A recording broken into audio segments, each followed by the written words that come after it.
जी अस्सलाम वालेकुम।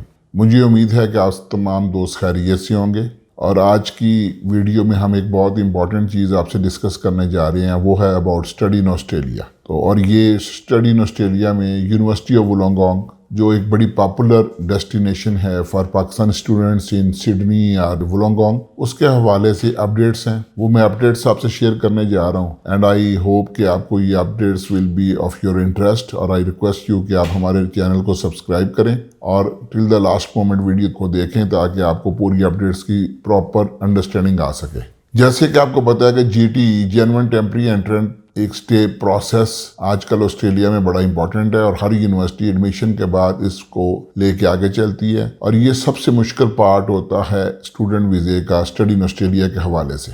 और बहुत सारी यूनिवर्सिटीज़ ने बड़ी रिगरस रिक्वायरमेंट्स रखी हुई हैं कि उतना वीज़ा लेना मुश्किल नहीं होता जितना बच्चों को या स्टूडेंट्स को जीटी प्रोसेस को क्लियर करना मुश्किल लगता है। यूनिवर्सिटी ऑफ वुलोंगोंग का जीटी प्रोसेस कंपैरेटिवली हमेशा फ्लेक्सिबल होता है as compare to other universities, क्योंकि वो सेक्शन 1 की यूनिवर्सिटी है और वो अब भी उन्होंने जो अपने जीटी प्रोसेस में कोई तब्दीलियाँ की हैं उसके अंदर भी उन्होंने पाकिस्तानी स्टूडेंट्स की मुश्किलात को अंडरस्टैंड करते हुए पॉलिसी को काफ़ी फ्लेक्सिबल रखा है। लेकिन जिस तरह department of home affairs Australia की रिक्वायरमेंट्स आती जाती हैं, ऑब्वियसली यूनिवर्सिटीज़ ने उसी के मुताबिक चलना होता है और यूनिवर्सिटी ऑफ वुलोंगोंग ने भी उसमें कुछ चेंजेस की हैं और ये जो चेंजेस करती हैं ये डिपार्टमेंट ऑफ होम अफेयर्स जब उनसे डाटा शेयर करता है या यूनिवर्सिटीज़ जब अपना डाटा उसको एनालाइज करती हैं तो then they conclude certain points और फिर उसके मुताबिक वो जीटी प्रोसेस अपनी पॉलिसी करते हैं। इस हवाले से यूनिवर्सिटी ऑफ वुलोंगोंग ने भी अपनी जीटी प्रोसेस फॉर पाकिस्तान नया उसके पैरामीटर्स डिफाइन किए हैं। तो उसके हवाले से पहली बात तो ये कि अनफॉर्चुनेट है पाकिस्तानी स्टूडेंट्स के लिए, लेकिन गिलगित बल्तिस्तान, आज़ाद जम्मू कश्मीर, केपीके और बलोचिस्तान से यूनिवर्सिटी ने due to high risk areas of Pakistan students लेने से रोक दिया है हमको भी और अपनी पॉलिसी में। सो अभी जुलाई इनटेक के हवाले से जो पॉलिसी चल रही है यूडब्ल्यू की, नई एप्लीकेशन इन एरिया से वो नहीं लेंगे। अगर आप उस एरिया से बिलोंग करते हैं तो आप अभी अपनी एप्लीकेशन को ऑन होल्ड करें। दूसरा, इसमें थोड़ी सी गुंजाइश होती है कि बाज़ दफ़ा स्टूडेंट उस एरिया से तो बिलोंग करता है लेकिन उसकी एजुकेशन उसके शनाख्ती कार्ड पे उसका होम एड्रेस या परमानेंट एड्रेस तो केपी के इन 4 एरियाज़ का होता है, लेकिन वो किसी पंजाब में या सिंध में किसी एरिया में रह रहा होता है, उसकी एजुकेशन उधर से होती है तो उसमें कुछ फ्लेक्सिबिलिटी आ जाती है। तो ये केस टू केस हमें देखना पड़ता है कि क्या इस बच्चे का हमने अप्लाई करना है या नहीं।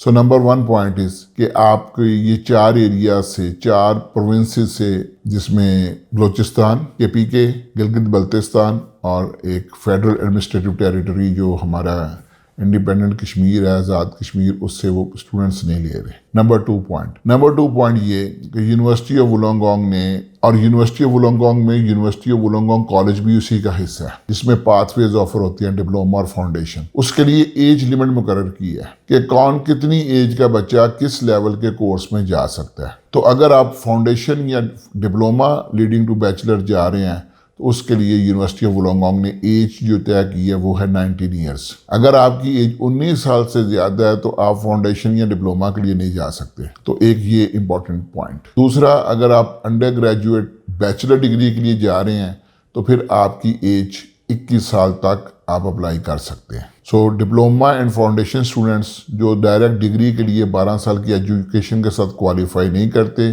जो डिप्लोमा और फाउंडेशन के लिए जाएंगे उनकी एज 19 साल। और अगर आप डायरेक्ट बैचलर डिग्री के लिए क्वालिफाई कर रहे हैं जिसके मार्क्स थोड़े हाई हैं, उन्होंने क्राइटेरिया है, तो फिर आप 21 साल। और मास्टर स्टूडेंट्स, अगर आप मास्टर डिग्री प्रोग्राम में जाना चाह रहे हैं तो आपकी एज उन्होंने 34 ईयर्स तक आप अप्लाई कर सकते हैं। इसका मतलब क्या हुआ? इसमें बहुत सारे स्टूडेंट्स ये क्वेश्चन करते हैं कि जी हमें क्या मास्टर्स के बाद गैप एक्सेप्टेबल है? यस, अगर देखें स्टैंडर्ड एज में बच्चा 22 साल तक या 23 साल तक या 21 साल तक मास्टर्स कर लेते हैं, तो अगर उसकी लिमिट 34 ईयर्स ऑफ एज है तो इट मीन्स कि उसका इवन अप टू 10 ईयर्स तक justified with good working experience from a good company is acceptable. So master students के लिए एक अच्छी खुशखबरी ये है कि मोस्ट ऑफ द यूनिवर्सिटीज़ 16 साल की डिग्री के बाद मास्टर प्रोग्राम एडमिशन के लिए 4-5 साल से ऊपर गैप एक्सेप्ट नहीं करती। तो यूडब्ल्यू ने आपके गैप की ड्यूरेशन मेंशन नहीं की, आपकी एज डिस्क्राइब कर दिया विच इज 34 ईयर्स। तो लिहाजा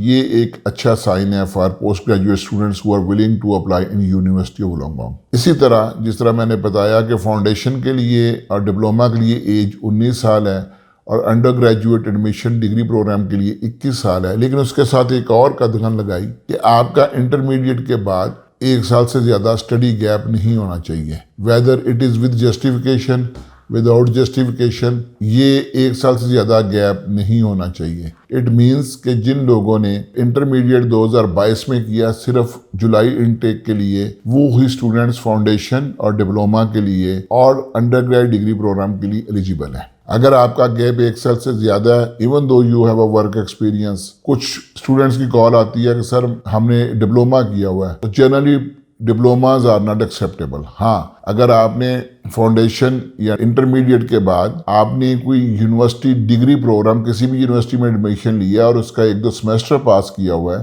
तो दैट इज गुड इनफ। वो आपका गैप नहीं है। Study there should not be a regular study gap. Diplomas जो होते हैं प्राइवेट कॉलेजेस के, डिफरेंट इंस्टीट्यूशंस के, वो एक्सेप्टेबल नहीं होते एज ए स्टडी, तो लिहाजा वो उसके ऊपर आपका एडमिशन नहीं हो सकता। इसके बाद अगला पॉइंट ये है कि आपको 3 COEs एक कोर्स के नहीं मिलेंगे। अब आपके दिन में ये क्वेश्चन आएगा 3 COEs क्या होती हैं। मैं उसकी एक एग्जांपल देता हूँ कि अगर आपका diploma leading to bachelor degree है तो डिप्लोमा का COE अलग होगा, बैचलर डिग्री का अलग होगा। अगर आपका फाउंडेशन है तो उसका COE अलग होगा, बैचलर लीडिंग टू बैचलर का COE अलग होगा। अब अगर इसमें आप आर्ट्स रिक्वायरमेंट मीट नहीं कर रहे हैं तो उसके लिए इसका मतलब है कि आपको एली कोर्स लेना पड़ेगा, लैंग्वेज कोर्स लेना पड़ेगा, उसका एक अलग COE होगा। तो इट मीन्स कि अगर आप फाउंडेशन या डिप्लोमा के स्टूडेंट हैं तो आपकी एली कोर्स या इंग्लिश लैंग्वेज की फैसिलिटी आपको अवेलेबल नहीं होगी and you must meet the English language requirements which is though very flexible. It's 5.5 overall with no less than 5। तो लिहाजा लेकिन अगर किसी स्टूडेंट का पाथवे लीडिंग टू बैचलर या pathway leading to masters, for example एक graduate certificate leading to masters है, उसको एली कोर्स की सहूलत मुयस्सर नहीं होगी। लिहाजा एली कोर्स यानी कि 3 COEs 3 कोर्सेज के ऑफर लेटर्स इकट्ठे UOW अब इशू नहीं करेगी। माजी में UOW ये इशू कर देती थी। इसमें एक एक्सेप्शन है, वो एक्सेप्शन ये है कि मास्टर्स में बाज़ दफ़ा एक साल के 2 प्रोग्राम्स में स्टूडेंट का एडमिशन होता है और उसको 2 COEs मिलती हैं। तो उसके साथ अगर आपके पास 2 मास्टर्स प्रोग्राम के साल के 2 मास्टर्स की एडमिशन है उसके और आपका आइट्स कम है तो उसके साथ आपको एली कोर्स मिल सकता है, क्योंकि वो भले 2 COE हैं लेकिन दोनों मास्टर्स लेवल की ही COE हैं। आपका एक प्रोग्राम ही समझिए और उसके साथ एली कोर्स लग सकता है। तो इस तरह यानी कि इन फ्यूचर से मुराद अभी हम इमीडिएटली जो बात करेंगे date is of July intake में आपको ELICOS 2 other COEs pathway and degree तीनों का इकट्ठा COEs नहीं मिलेंगी। सो अगर आप पाथवे में जा रहे हैं तो आप उसकी रिक्वायरमेंट इंग्लिश की मीट करेंगे तो आपको आगे बैचलर या मास्टर्स जिसका भी पाथवे होगा उसकी COE मिलेगी और आप उसमें एडमिशन ले सकते हैं। ये 4 चीज़ें तो हो गई जो यूनिवर्सिटी ऑफ वुलंगडोंग ने रिवाइज की है अपनी पॉलिसी। अब इसके साथ एक और चीज़, GT के प्रोसेस को यूनिवर्सिटी ऑफ वुलंगडोंग ने ये तो उन्होंने कुछ रिस्ट्रिक्शंस लगाई हैं कि भाई आप इस एरिया से बिलोंग करते हैं, आप नहीं एडमिशन ले सकते, आपकी इस कैटेगरी के लिए इस पाथवेज के लिए इतनी एज होनी चाहिए, अंडर ग्रेज के लिए इतनी एज होनी चाहिए, पोस्ट ग्रेज के लिए इतनी एज होनी चाहिए मैक्सिमम, उससे कम की तो हो ही सकती है। 3 COEs नहीं मिलेंगी। चौथा ये है कि आपका गैप इतना इससे ज़्यादा नहीं होना चाहिए। लेकिन इसके साथ उन्होंने अपने GT प्रोसेस डॉक्यूमेंटेशन के हवाले से काफ़ी फ्लेक्सिबल किया। वो हम कल की वीडियो में आपको बताएंगे,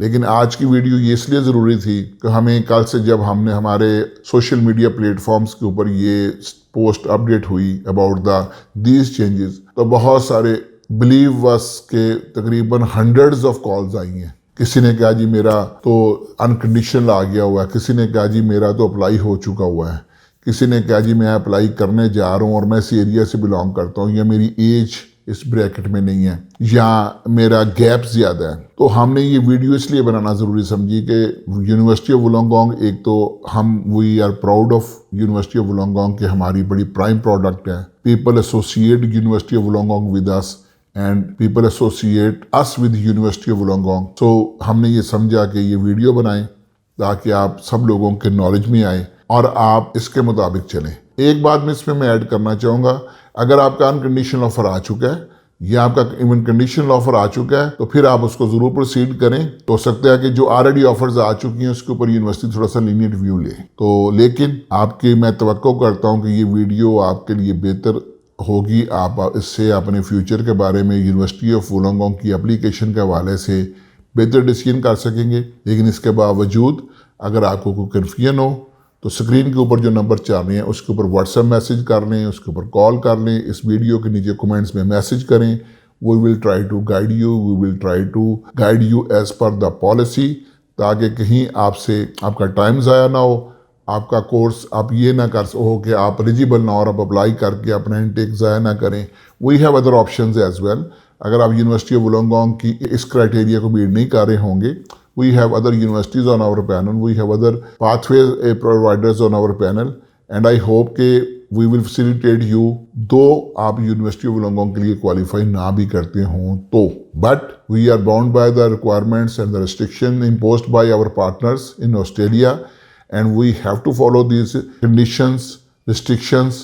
So I hope कि in future भी अगर आप हमसे रब्ता करेंगे, we will try to guide you in the best possible way.